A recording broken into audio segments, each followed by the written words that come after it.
Hey, what is up, you guys? In today's video, we have a super exciting unboxing for you guys today. We have the SDCC exclusive Mattel Creations Tyrannosaurus Rex Convention Crasher. I am so excited to get this because I do not have a Hammond collection T-Rex, so this is going to be my first one. And so let's just dive right into the box.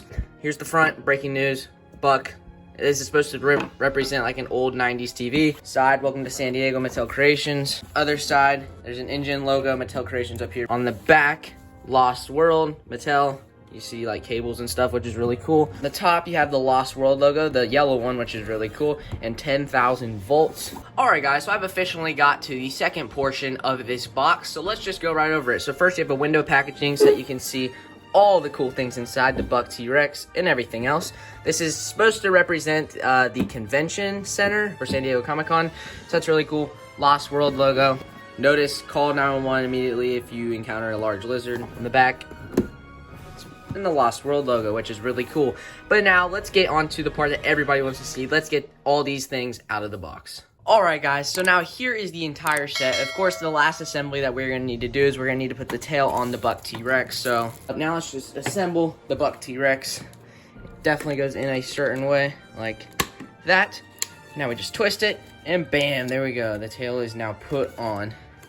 And oh my goodness, guys, let me just get into a good pose real quick. Alright guys, so here is everything assembled and out of the box. Now, I'm just going to go super quickly over these things because I know everybody just wants to see the Buck mainly. So let's just get right into it. So starting off with this guy.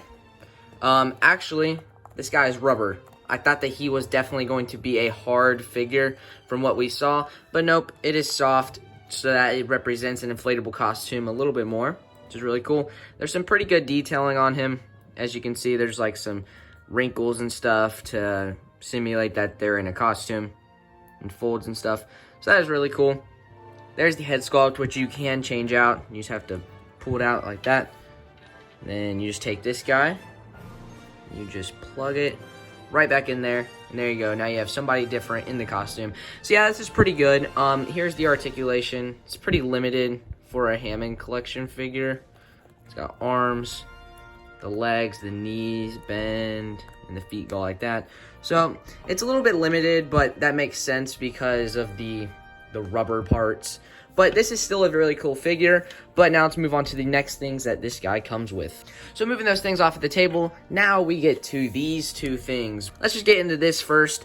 So bam, it's a Jurassic Park bag. You got Jurassic Park 2025 on the side, 2025 on the side. And then what's inside is a bunch of like books and maybe like boxes from what he's bought at the convention, the inflatable guy. So that is really cool. There's no paint on anything on them or anything. They're just red. So yeah, this is pretty cool. And you can also put this on your guy as a backpack. Bam, just like that. And now he has a little backpack, which is very, very awesome. And now the next thing is a miniature version of this set, as you can see, which looks really cool. It has all the same details like the box had, which is really awesome. And you can just put this right back there in the backpack, and now he's ready to go. All right, now next up, this thing comes with is this, a When Fans Ruled the Earth banner. Now, I do have the When Dinosaurs Ruled the Earth banner from the Legacy collection, I'm pretty sure, that came with John Hammond, Ellie, and a couple of raptors, but this is still pretty cool. Alright guys, now moving on to the main event. I know this is what you guys came here to see, so I'm going to be spending the most time on it. So first, getting started, it's the Buck T-Rex. Oh my gosh, I'm literally so excited. Because this is my first Buck T-Rex ever, and it's also my first Hammond collection T-Rex. So let's just jump right into it. I'll go everything that's different from the original Tyrannosaurus Rex. So the main first thing that is different is the head sculpt. As you guys can see, you have the scarring here, and the jawline is more pronounced. I don't have the other Hammond collection T-Rex, so I can't compare it, but I'll just tell you guys everything that's different. So it is a new head sculpt. You can also tell front on that it's a new head sculpt. And from this side, then it has better teeth, which are sharper now, which look really awesome. The glass eye is an improvement. You guys really can't see that well on camera, but in person, you can see right there. In person, you can definitely see its eye a little bit better than what it's showing on camera right now. So that is awesome. The smaller feet, which I love so much that this guy has the smaller feet. It's very awesome. Another thing that I'm pretty sure that they improved is actually the tail articulation. The bendy wire tail. Yes, there we go. I'm pretty sure this has been improved. It's a lot more responsive now than what the other one was. You can pose it many different ways, which is really cool. And I've also heard that this part is also a little bit softer than the original one. Another thing that I'm pretty sure that they improved is the waist articulation. It is a lot more stiff than what it used to be, and I don't think it goes down as much anymore. So that over time, it won't droop down and look bad. So yeah, that is very awesome. Another thing that I'm pretty sure is actually different, which I don't think a lot of people are pointing out, is actually the neck. And yeah, you guys are probably like, well, the neck actually isn't different. But from what I've seen, I'm pretty sure there's a little bit of different detailing like in here.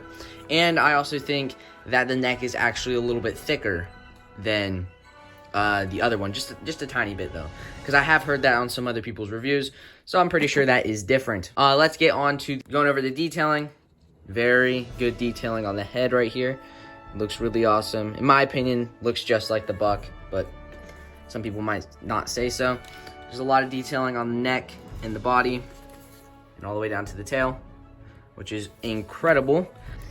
Flipping it to the underside, there is a lot of nice detailing down there, which is very reminiscent to the Jurassic Park T-Rex, which is very awesome. It has the nice crocodilian underbelly, just like the Jurassic Park T-Rex, which is really awesome. Opening up the mouth so you guys can see inside of it. There is actually a nice coat of paint on there to simulate like veins and stuff, which has not been present on a lot of the newer Hammond collection figures for the large theropods, or even any of them, I don't think. So that is definitely an improvement, which is awesome. Now, let's get on to the paint portion since we already went over all the detailing and stuff. Oh, wait, another thing for sculpting reasons. I know a lot of people have been complaining about the neck because they say it's not thick enough. But, I mean, like, yes, I do think they could have made it a lot thicker. But I don't think what people understand is that this isn't based off of the, this actual animatronic. This is more based on the CGI model, which didn't have that little flap on its neck. Yes, the neck was a lot thicker on the CGI model, so I wish they would have made the neck thicker here. But it's also like, this is our first time ever getting a buck T-Rex in the Hammond collection, so I'm just excited that we got one. Moving back into paint, it has a nice paint job, in my personal opinion. I know I've heard a lot of people say, it's not the greatest, doesn't really look like buck. In my opinion, it does, but I mean, it's probably not one-to-one, but also like the Spinosaurus nor the Giga were one-to-one to the film. So I think they did a pretty dang good job, to be honest. Starting on the face, you have the nice black stripings, which is very awesome. You have a white under thing. Oh yeah, that's another thing on paint. I really wish they would have painted something here, but it's fine. Moving back here, you got some nice striping detailing. Black paint job underneath. The white belly goes all the way to the tip of the tail, which I don't think we even saw on the Giganotosaurus or the Spinosaurus, I don't think, so that is good. Yeah, you can just see the pattern go all the way through there. Looking very awesome. They could have definitely used more of like a yellow color than like a very light green, but it's fine. They basically look the same. Yeah, this figure has loads of paint all over it. I do think that this figure is, I feel like when you look at it, you think it looks like the Kenner one. But I have seen people put it up next to the Kenner one, and it's not really. It has some similarities in the paint, but it's not like 100% to that. I think it's maybe like a mix of the film color scheme and the Kenner one. So yeah, going over articulation for this figure now. It's basically the exact same as the Hammond collection T-Rex. Oh, that's cool. I've heard a lot of people's make a squeaking noise right here. So I am very glad that mine does not do that. The jaw opens on like hinges, which is really cool. The tongue moves, you can pose it, but I like to keep it down because it looks more realistic, I guess. The neck can move. There's neck articulation right here, but it is kind of limited because it's rubber. So that's why I think that they shouldn't have done that. Articulation in the waist, but it's very limited now because the older ones used to drop down a lot and look bad. So I'm glad that they fixed that. The arms have articulation like this. I'm not going to adjust the legs right now, but there is articulation right here that can go like out and up and down like this. And then this also bends here and here, but I'm not going to move it because I have it into a position I like it. There's also movement here and at the feet. The tail moves right back here. It also has a joint right here, which is a little limited, but you can see it still moves pretty nice. And then obviously the best part of the tail is going to be that bendy wire at the end, which is very awesome. But now getting into things that I wish they probably would have done differently for this figure. Obviously, it has the rubber neck, which I really wish they would have used the hard neck like the Spinosaurus and the Giga. I really wish they would have adjusted these legs because, as you can see, they're not super proportionate, but and also the knee joints, I think that they probably should have done the way that they did.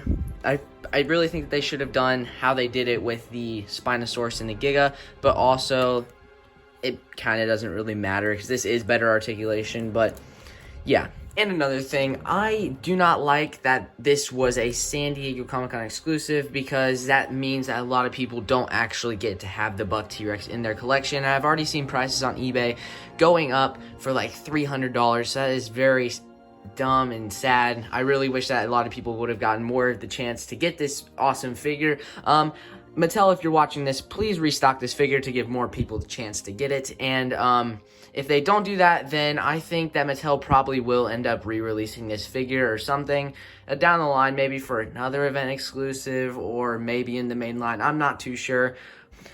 But I think now getting into the part that a lot of people are going to want to see, and that is going to be size comparisons. Alright guys, and the first comparison is going to be with the Tiger Velociraptor and Ian Malcolm. These are both from the Lost World, and as you guys can see, they size really well with it. Alright guys, and now here is the Tyrannosaurus Rex sized next to the Allosaurus and the human. As you guys can see, the Allosaurus, well, the T-Rex is obviously bigger than the Allosaurus, but the Allosaurus is pretty close in height whenever it puts its head up like that. But in terms of body mass, the T-Rex is definitely a lot bigger. And as you can see, the little human guy does scale well next to him as well. Alright guys, and now getting to probably the most exciting part of today's video. We have the comparison between the Spinosaurus, the Buck T-Rex, and the Giganotosaurus. And oh my gosh guys, do these figures just look awesome next to each other or what? Yeah, I am so happy to be able to have all three of these in the collection. Hopefully they make a Hammond collection Indominus Rex sometime soon to put with these guys, and maybe an updated Rexy. But yeah, oh my gosh, do they just look incredible. As you guys can probably see, the biggest is the Giganotosaurus, because you can see his hips go all the way up back there. And the second biggest is the Spinosaurus. And then obviously the smallest is going to be the Buck Tyrannosaurus Rex. But yeah, these figures just look awesome next to each other. I'm so excited for what's to come next in the Hammond collection. Hopefully Hammond collection Indominus. From head to head, the Giganotosaurus is the longest, second longest being the Spinosaurus, and the last longest being the Tyrannosaurus Rex. Alright guys, well that is going to do it for today's unboxing and review. I hope you guys have enjoyed. If you have not yet, make sure to please like, share, and subscribe, and hit the bell to turn on post notifications so you'll never miss another video. And if you want to support the channel a little bit more, consider purchasing a channel membership. So overall, I do think this set is very awesome. I think obviously the best part is the Tyrannosaurus Rex. I do think they could have done a lot of different things with this set. I really would have liked if they would have maybe given us like the chase scene from the end of the Lost World. They could have given us like a car and Ian Malcolm and Sarah Harding and the little T-Rex and then the Buck, and it would basically be the exact same. but just with those things and light up car and stuff. And I think that would have been a lot better than having this inflatable T-Rex and then some other like little mixed in things, because they don't really match too well. But I do think that this set is really awesome, mainly because of the Tyrannosaurus Rex. I would love to see what's coming next, maybe an Indominus Rex. Hopefully now that since we have the buck, we can hopefully get the doe sometime soon. That'll probably end up being another San Diego Comic-Con exclusive, probably. But I don't really know. Let me know what you guys think of this set in the comments. And this has been IrwinGoG14 signing out. Bye, guys.